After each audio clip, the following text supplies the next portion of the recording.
Capítulo 1, el punto número 3, el desarrollo del concepto de marketing.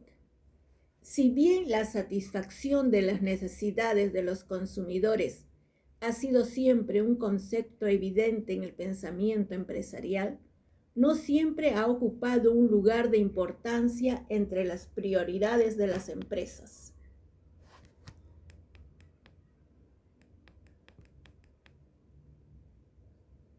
En efecto, solamente en la segunda mitad del siglo XX se reconoce que el marketing debe ser la principal fuerza de orientación de las estrategias empresariales.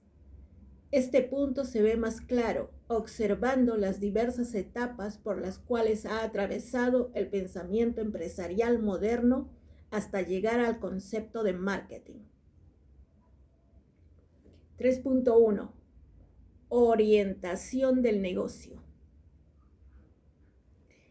En la historia de la economía mundial, las primeras actividades económicas de gran escala fueron extractivas, especialmente minería y agrícolas. En la producción de transformación, la estructura más común era la artesanal y a la medida, que implicaba una producción en muy pequeña escala. Así los artesanos zapateros solamente podían producir una cantidad limitada de zapatos, al igual que los fabricantes de automóviles. Esto suponía la existencia de muy pocas unidades de producto, que serían vendidas a precios muy altos a las personas de mayores recursos. Al morir una persona, se heredaban los trajes. La demanda era entonces mucho mayor que la oferta, puesto que la producción no alcanzaba a cubrir las necesidades de toda la población. Las únicas grandes empresas, aparte de las extractivas y agrícolas, eran en esas épocas las comercializadoras. Dichas empresas se encargaban de negociar la compra de productos a bajo precio y venderlos a alto precio. El ejemplo más claro es el de los comerciantes del siglo XVII y XVIII, que compraban espejos y cuchillos baratos en Europa y los canjeaban por pieles de castor a los indios de Norteamérica. Pieles que luego vendían a un alto precio a los fabricantes de sombreros y abrigos europeos. Orientación de negocio. Las empresas más exitosas son aquellas que saben comprar a precio bajo y vender a precio alto. 3.2. Etapa de orientación a la producción. Cuando en la Inglaterra del siglo XIX se inventa el telar automático, el incremento de la productividad hace que los ingleses controlen el mercado textil internacional. Lo mismo pasa en Estados Unidos, donde a comienzos del siglo XX, la invención de la cadena de montaje de Henry Ford lo convierte en el más grande empresario del mundo del automóvil. En esas épocas, las empresas exitosas eran entonces las que estaban dirigidas por ingenieros que sabían producir en grandes cantidades. Orientación de producción. La clave del éxito para las empresas está en su capacidad de producir en grandes cantidades y a precios razonables.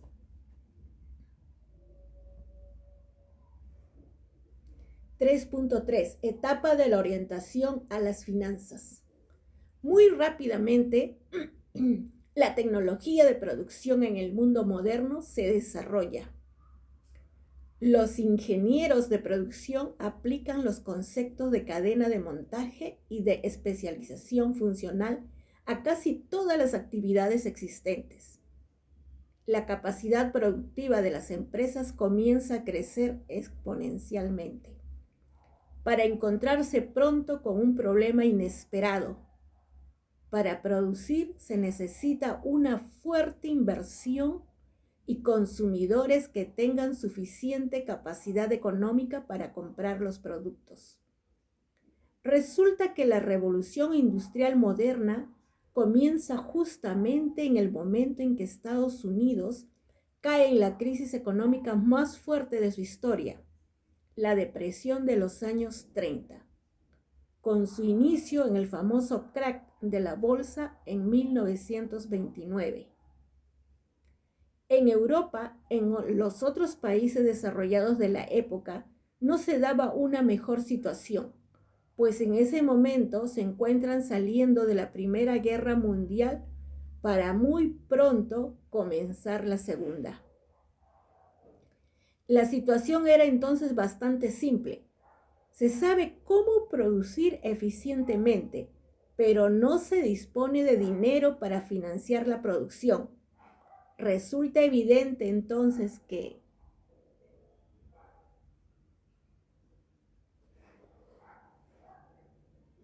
3.4. Etapa de la orientación a las ventas. Antes dice orientación de finanzas. Las empresas con mayor éxito en el mercado serán las que puedan obtener y administrar mejor los recursos financieros que le permitan producir a costos razonables. Esto era lo que continuaba entonces. Pensé que no tenía sentido. Claro, ¿no? Si necesitan recursos, orientación de finanzas. Está en un recuadro. Claro, a eso se refiere, dinero, finanzas. Bien. 3.4. Etapa de la orientación a las ventas. Felizmente para los países de América del Norte, la Segunda Guerra Mundial crea una gran demanda para sus industrias, puesto que la europea se halla desmantelada. La industria bélica norteamericana se desarrolla con fuerza durante la guerra y crea una infraestructura de producción inmensa en América del Norte. Terminado el conflicto, los norteamericanos se encuentran con una gran capacidad industrial que ellos transforman para la producción de bienes de consumo.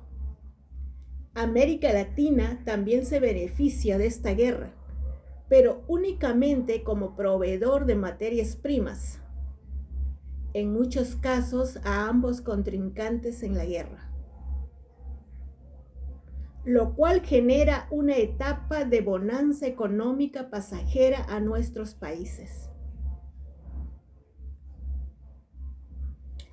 Muy rápidamente, las cadenas de montaje de tanques de guerra se dedican a construir automóviles para uso civil y los fabricantes de radares o de aviones comienzan a producir radios, televisores o refrigeradores. Los norteamericanos tenían en ese entonces la capacidad técnica para producir en grandes cantidades y el dinero para financiar la producción. El resultado lógico de esa situación era entonces muy simple: producir en cantidades masivas. Un problema adicional se presenta en ese momento para las empresas. La producción en cantidades masivas necesita compradores. Eso lleva entonces a las empresas a buscar la forma de convencer a la población de A, comprar los productos ofrecidos, y B, que les compren a ellos en lugar de hacerlo a la competencia. Esto hace que la etapa de orientación a las ventas que aparece en Estados Unidos de América inmediatamente después de la Segunda Gran Guerra se produce en el resto del mundo con diversa intensidad posteriormente.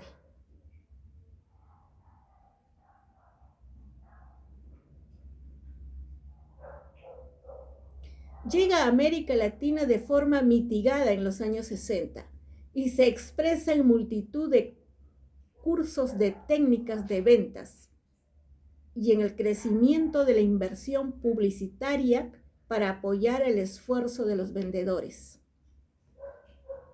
3.5. Etapa de orientación al marketing.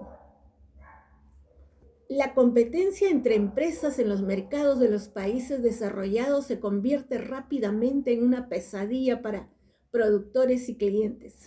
Gracias. Oh, Dios mío. En efecto, el público se ve confrontado al acecho de los vendedores de diversas empresas que les ofrecen prácticamente el mismo producto de manera insistente. Por su parte, las empresas gastan cantidades enormes en publicidad y vendedores y deben bajar sus niveles de utilidad para poder ofrecer menores precios que la competencia. Nadie parece ganar en ese juego que se acrecienta día a día. Frente a esa situación, algunas empresas comienzan a cuestionar la orientación tomada frente al consumo. Ellos se preguntan si la estrategia de utilizar toda su capacidad tecnológica para producir y luego ofrecer a los clientes los productos es el enfoque adecuado.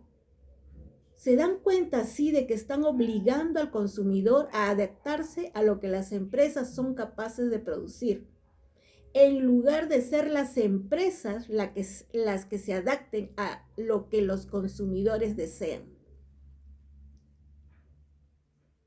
Muchas comienzan entonces a ver que en lugar del enfoque tradicional, primero producción, luego análisis del consumidor para venderle el producto, es mucho más eficiente analizar primero las necesidades de los consumidores para luego tratar de producir lo que ellos quieren.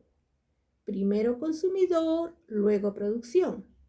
En otras palabras, la aparición de la orientación al marketing obligó a las empresas a pasar de la estrategia de producir lo que se sabe producir a la de producir lo que el mercado necesita. Número 2. Es una aclaración que seguro está acá al final. Ya, aquí está. El concepto fue definido básicamente por Theodore Levitt en un artículo, Marketing Miopía, Harvard Business Review, julio-agosto de 1960, página 45 y 46. Orientación de ventas. Las empresas más exitosas serán las que tengan los mejores métodos de venta, es decir, las que disponen de los mejores equipos y métodos de convencer al público de comprar sus productos. Orientación al marketing. Las empresas que tienen éxito en los mercados son las que responden adecuadamente a las necesidades de sus consumidores.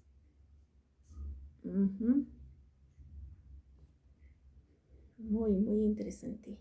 Algo tan que parece obvio y simple a veces. Bueno, 3.5.1. Ventajas del marketing.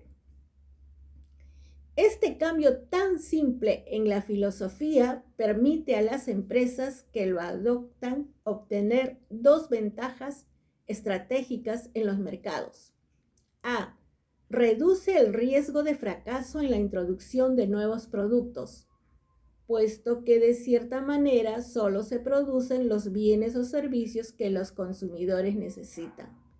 Y B, provee una gran ventaja competitiva, puesto que los productos ofrecidos se adaptan mejor a las necesidades de estos que los productos de la competencia.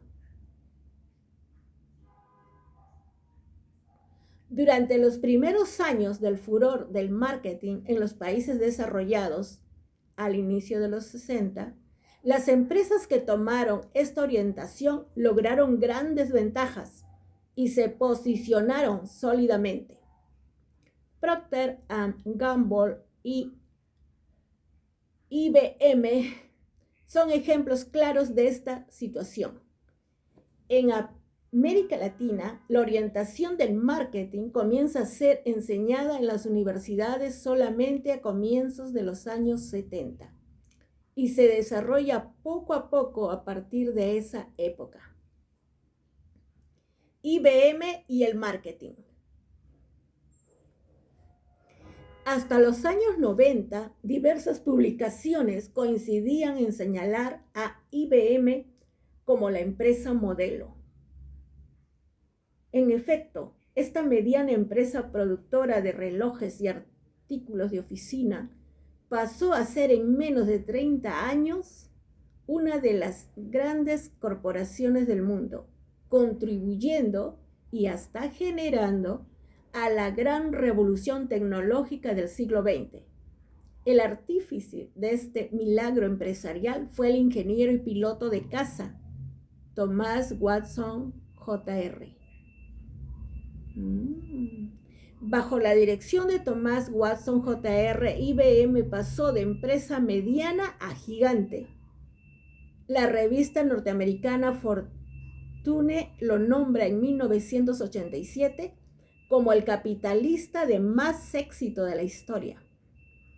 En una entrevista por ese motivo, Watson dice: la clave del éxito de IBM es el marketing. Muchos pueden pensar que fue la tecnología, pero durante los comienzos de IBM no éramos primeros en capacidad tecnológica.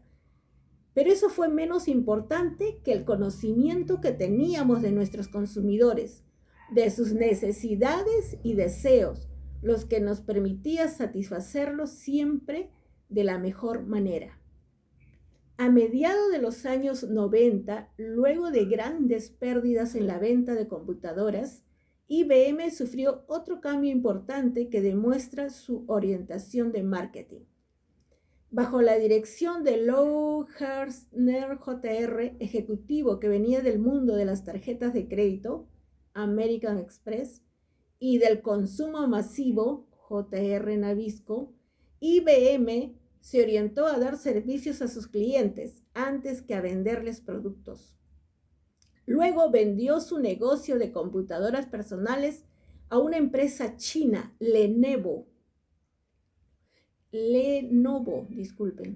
y pasó a ser una de las más importantes consultoras en sistemas y procesamiento de datos y administración. Famoso Lenovo, ¿no? Bueno, el cliente no necesita computadoras, diría un mercadólogo. Necesita orden y eficiencia en sus datos y resultados. Eso les da IBM hoy. La orientación al marketing resulta ser tan lógica que ella es rápidamente aceptada por las empresas. Esto trae como consecuencia el que en muy pocos años, sobre todo en los sectores con mucha competencia, la orientación hacia los consumidores se convierta en una exigencia de base para cualquier empresa. El corolario de esta filosofía se dio cuando muchas empresas empezaron a tomar la filosofía del marketing. De hecho, se identifica como la creación del concepto de marketing competitivo.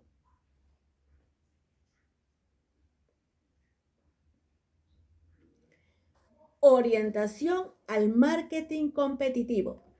Las empresas que tienen éxito en los mercados son las que responden a las necesidades de sus consumidores de una manera más adecuada que sus competidores.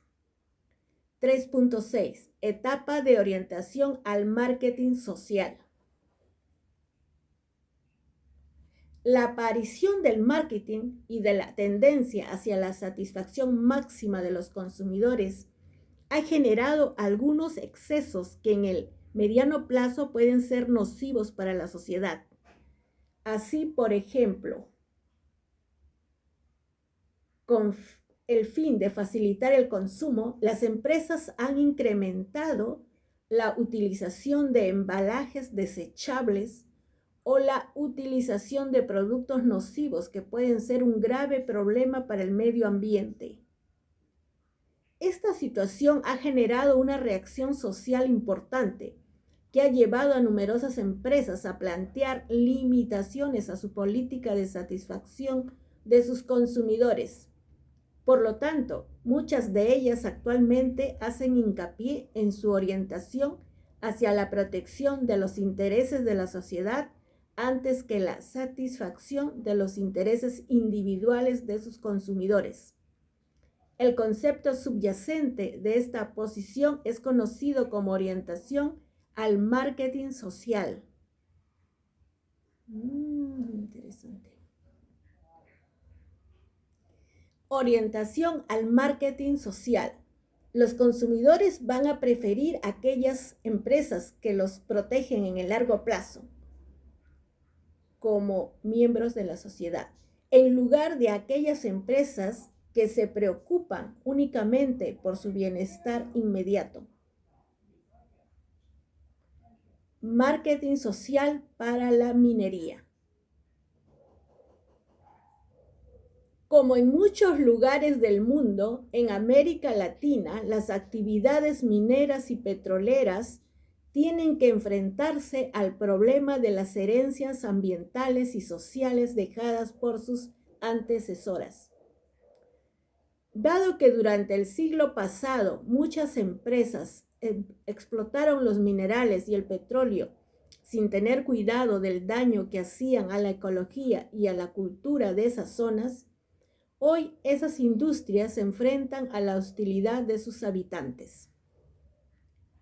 En este contexto, dichas empresas han comenzado a usar un acercamiento de marketing social para poder operar. Ellas buscan primero conocer cuáles son las expectativas de la población de las zonas con respecto al comportamiento de las empresas y los beneficios que se esperan de ellas.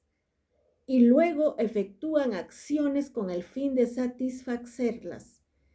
Paralelamente, por cierto, a la realización de actividades productivas que influyan lo menos posible en la ecología de la zona o que en su defecto se corrijan inmediatamente para no dejar perjuicios ambientales.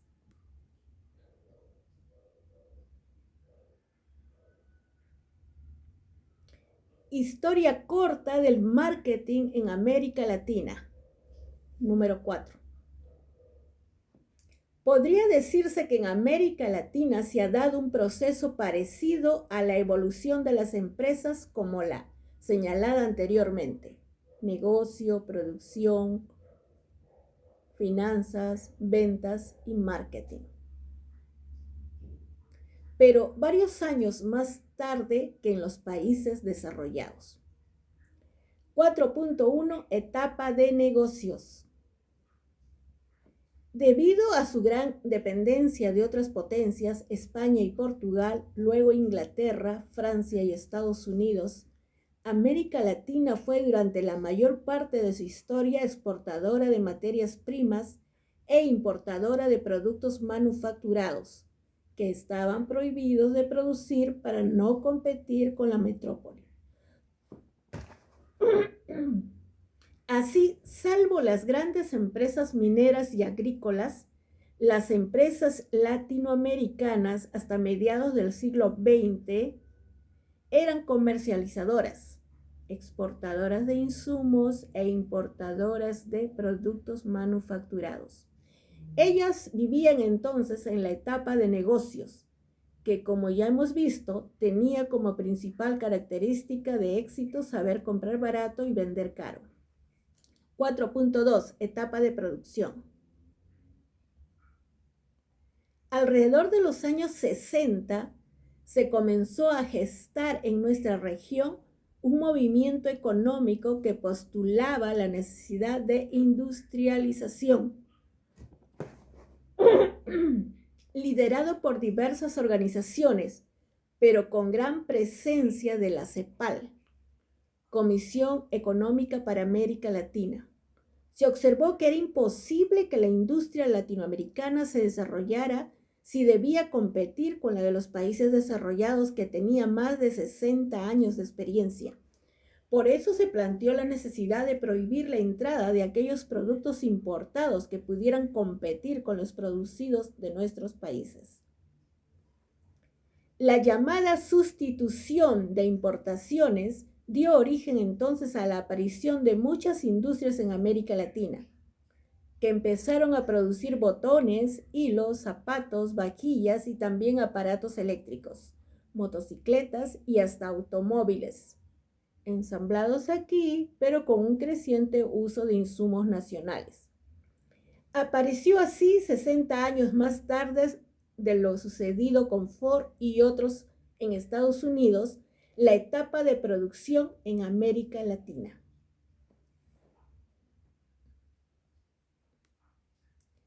4.3. Etapa de finanzas. En pleno auge del crecimiento de la producción latina, a fines de los años 70, surge un nuevo fenómeno de la hiperinflación. Debido a una mala utilización del crédito y un abuso en la generación de divisas, las monedas latinoamericanas comenzaron a devaluarse fuerte y rápidamente, generando un caos económico. Así, algunos países como Chile, Argentina, Brasil y Perú vieron sus precios en moneda nacional elevarse hasta 8.000%. Es decir, lo que hoy costaba 10 pesos podría costar 800 pesos un año más tarde. En esa situación, las empresas más exitosas resultaron ser aquellas que podían utilizar mejor sus recursos financieros frente a las que podían producir más eficientemente. Apareció entonces en América Latina la etapa de las finanzas, 40 años después del crack de la bolsa norteamericana. 4.4. Etapa de ventas. A mediados de los años 90, luego de que América Latina comprobara que la sustitución de importaciones, en lugar de producir empresas preocupadas por servir adecuadamente a sus mercados, generaba industrias que aprovechaban su virtual monopolio para abusar de los consumidores, llegó el momento de la apertura. Chile empezó un poco antes. Así, al ritmo de la globalización, casi todos los países abrieron sus fronteras a la importación. Empezaron entonces a llegar a nuestros países infinidad de productos importados de mejor calidad y precio que los nacionales, poniendo en aprietos a la industria interna. La reacción natural en esos momentos fue salir a vender. Así, a diferencia de años anteriores donde el monopolio del mercado hacía que los consumidores vinieran a comprarles e incluso a rogarles que les entregaran productos, esta vez las empresas vieron que debían salir a convencer a los mercados de que les compraran a ellos y no a los importadores. En esos años, entonces, América Latina entró a la etapa de ventas, poniendo gran énfasis en un ejército de personas que debían convencer al mercado de comprar sus productos y con gran inversión en publicidad.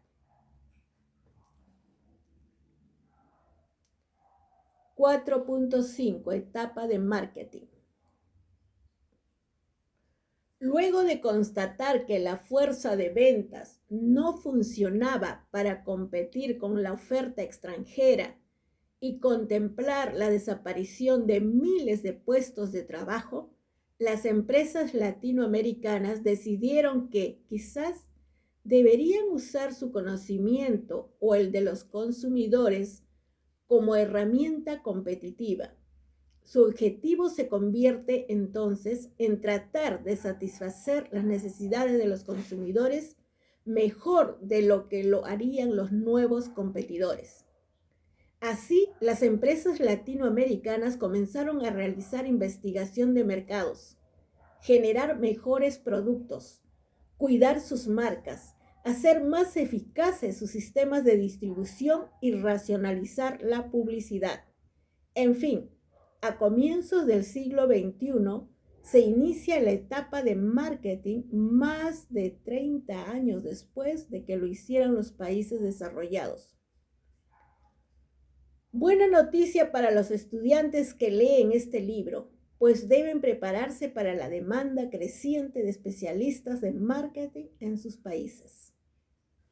5. Consumidores o clientes. Consumidores o clientes. Generalmente, los mercadólogos tienen clara conciencia de que el éxito empresarial parte por preocuparse por la satisfacción de las necesidades de los individuos hacia quienes están dirigidos los productos. Sin embargo, muchas veces no queda claro quién es el individuo al que se busca satisfacer. ¿Es aquel que busca el producto y lo compra, el cliente, o es aquel que consume el producto comprado, el consumidor? En muchos casos, cliente y consumidor son la misma persona, pero no es siempre así. Una pregunta para el lector, antes de seguir leyendo. En el caso hipotético de tener que escoger entre poner todo el esfuerzo empresarial en uno de los dos aspectos, ¿se concentraría en el cliente o privilegiaría al consumidor? Por ejemplo, para la venta de pañales, ¿se concentraría en la comodidad de la madre, cliente, o en la comodidad del niño, consumidor? Por otro lado, en la venta industrial, ¿quién resultaría más importante? ¿El gerente de compras de la fábrica o el ingeniero a cargo de la producción? Algunas personas consideran que el cliente es la persona más importante, porque si el cliente no piensa que el producto es bueno, no lo comprará y por lo tanto el consumidor no tendrá oportunidad de usarlo. Si la empresa vive de colocar sus productos en el mercado, entonces la primera obligación del marketing sería la de convencer a los clientes de comprar el producto. Otros lectores pensarán que el centro de interés debiera ser el consumidor antes que el cliente, puesto que es a él a quien están dirigidos los productos. Supuestamente,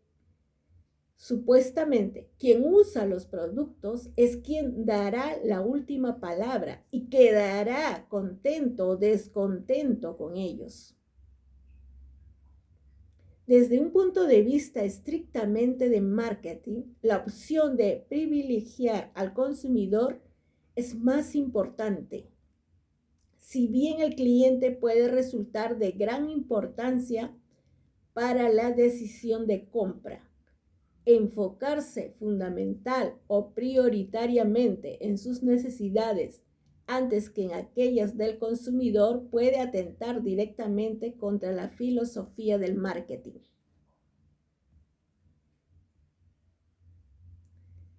Dado que la calidad y la eficiencia del producto serán evaluadas finalmente por quien lo usa, el consumidor, es probable que el descuido de sus necesidades pueda hacer que en el mediano plazo el producto pierda prestigio y no se venda más. En otras palabras, una atención focalizada en el cliente puede permitirnos una venta más rápida de un determinado producto, pero puede dificultar la recompra o las ventas futuras. En este sentido, el enfoque hacia el cliente está mucho más cerca de la filosofía tradicional de la venta dura, vender ahora a como dé lugar, y no de la filosofía del marketing, que busca una relación de largo plazo, es decir, una sucesión continua de ventas. Esto no significa, por cierto, que se deban descuidar las necesidades del cliente, sino que éstas deben ser secundarias respecto de las necesidades del consumidor. Nuestro esfuerzo principal debe entonces ser orientado a la satisfacción de las necesidades del bebé respecto a la calidad de los pañales, no irritante, suave, cómodo para el niño. Pero algunos de los otros aspectos de la mezcla de mercado, tales como la publicidad o el precio, podrían estar enfatizados hacia la madre.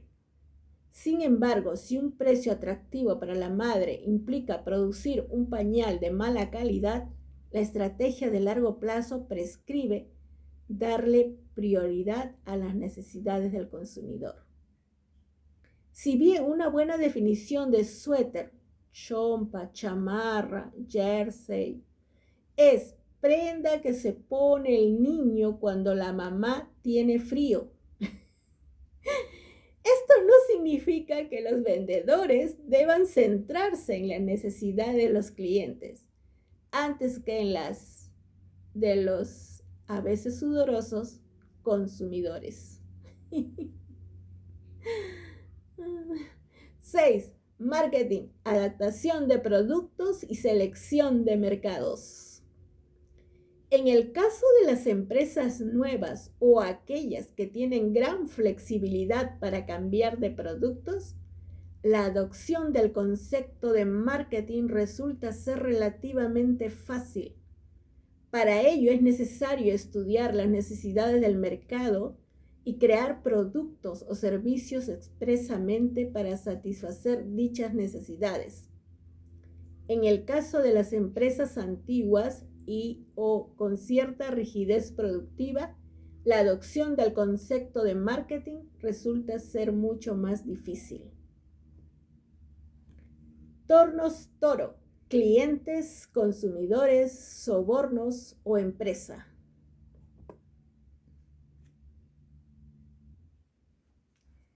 En América Latina, al igual que en muchos otros países de menor desarrollo, es usual dar sobornos, coimas, mordidas o comisiones ocultas a los compradores de las empresas con el fin de influir en su decisión de compra.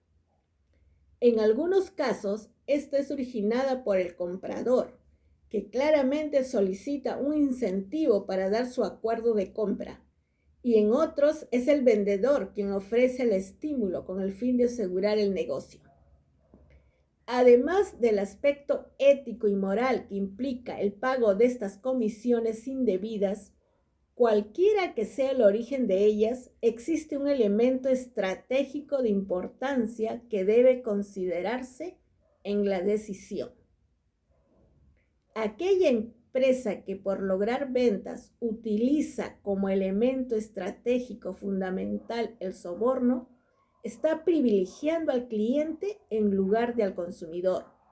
En efecto, su herramienta fundamental de ventas es la comisión que da a quien compra y no la satisfacción de las necesidades de quien consume. Así, por ejemplo, si la empresa Tornos Toro